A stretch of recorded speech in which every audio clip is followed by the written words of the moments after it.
2 weeks before Jingo's birthday, we decided to book a flight ticket and flew to Europe. We travelled like a digital nomad for almost 2 months in Germany and France. If you're planning or considering to travel in the next couple of months, this video will cover things that you should know before you fly. From what you need to prepare, what you need to do during and after arrival, what to expect, and flying back to Singapore. I'll try to give accurate information as possible, but as the situation are constantly changing and countries are adapting to new regulations every other week, I've also included links where you can click through to get the most updated source. Before you fly, you will need to research on the following. Entry requirements to the country that you're flying into. Each country would have different requirements. For us, we flew directly to Germany, so we do not have to do any PCR tests or ART tests, as long as you're vaccinated. If you're not vaccinated, then you should not be planning for any travels because you are putting yourself in high risk. Anyway, traveling to Germany is almost like pre-COVID.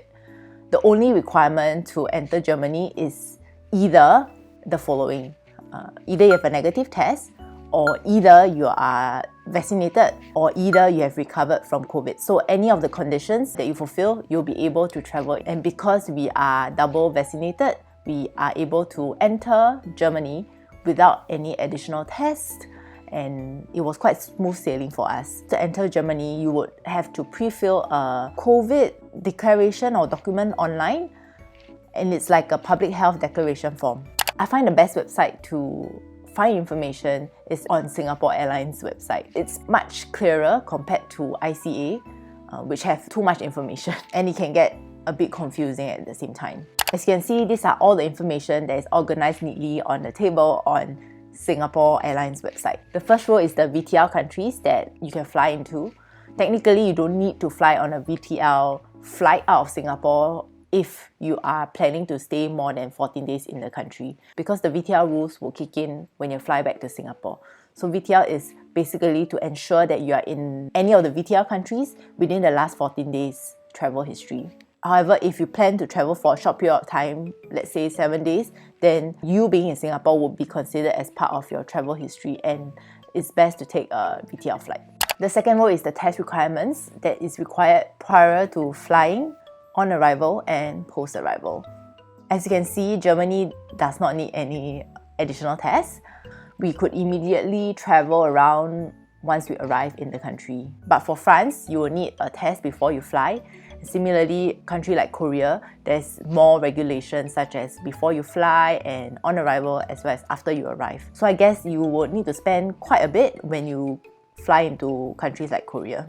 The third row are the quarantine rules, and the last row are more information to the official links of each of the country's website to find out more information when you fly in. And that's great because you can double click on that links to make sure that whatever you read and understand on SQ website is accurate.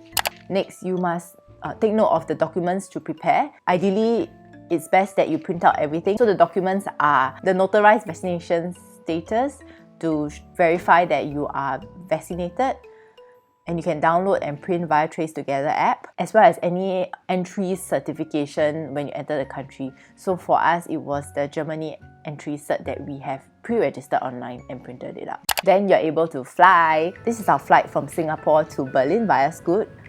It's probably less than 50% full, so we were able to get the entire row to sleep during the flight, so it's quite comfortable for us. Next thing you need to research is the COVID regulations in each country. For example, in Singapore, you need to be masked up everywhere you go, and we allow different type of masks, from the cloth mask, from the surgical mask to the N95.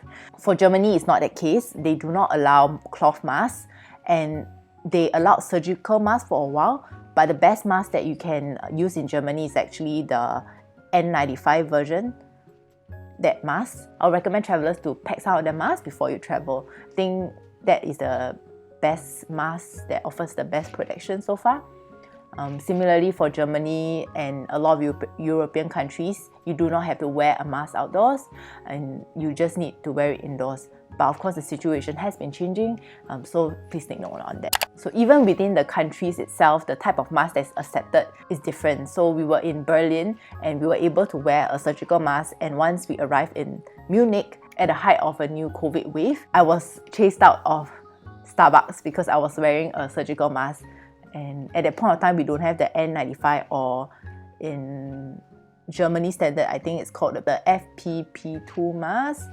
Next, contact tracing. Singapore has a rigorous contact tracing program where we are supposed to scan everywhere we go. We have the trace together system that we rely on. For Germany and France, it's not as strict.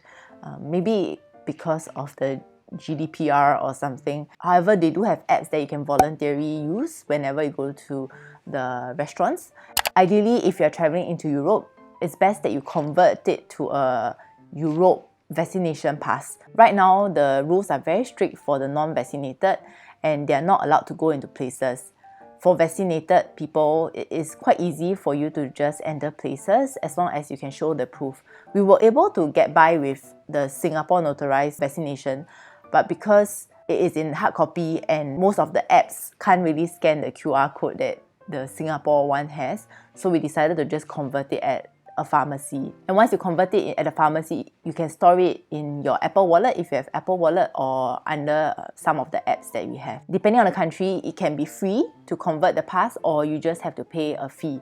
Next, what to prepare when you fly back to Singapore. So we booked a one-way flight from Singapore to Berlin, and when we are there, they have decided to stop all sales of VTL flights, so we had to book the non-VTL flight back to Singapore. So rules to take note when you fly back to Singapore. Is it a VTL or non-VTL flight? There are slight differences between these two. Know which countries you have been within the past 14 days, which is your travel history. For you to be eligible for VTL flights, flying back to Singapore, you need to be in the VTL countries within the past 14 days.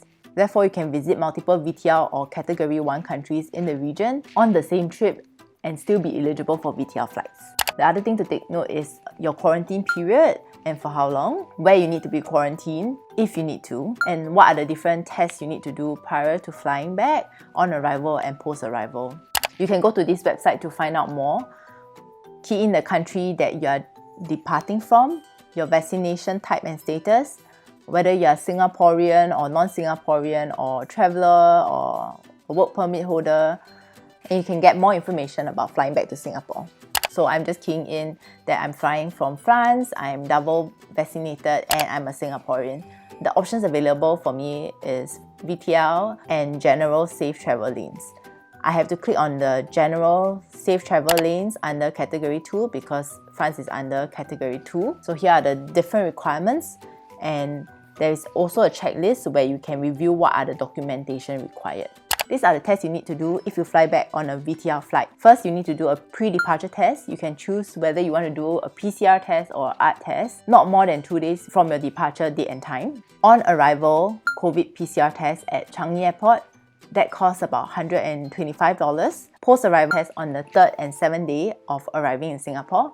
And for the rest of the days, 2, 4, 5 and 6, you will have to do a self-test before you head out. However, because we flew non-VTL, we need to be quarantined for 7 days. This is our experience flying out from France. First, we did an ART test 2 days before we fly. Yeah, on our second last day in Paris, and we're doing our COVID test.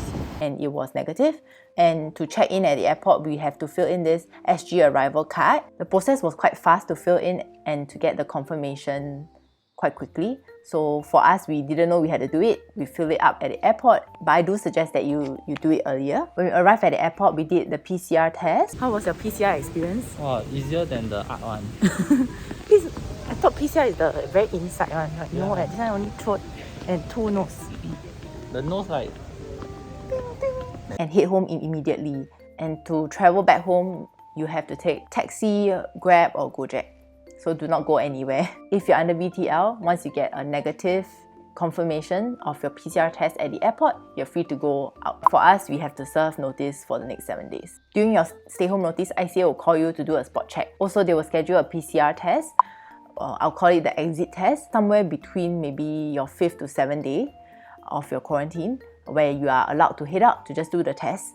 And once the test is negative, as well as you have served 7 days, then you are able to head out normally.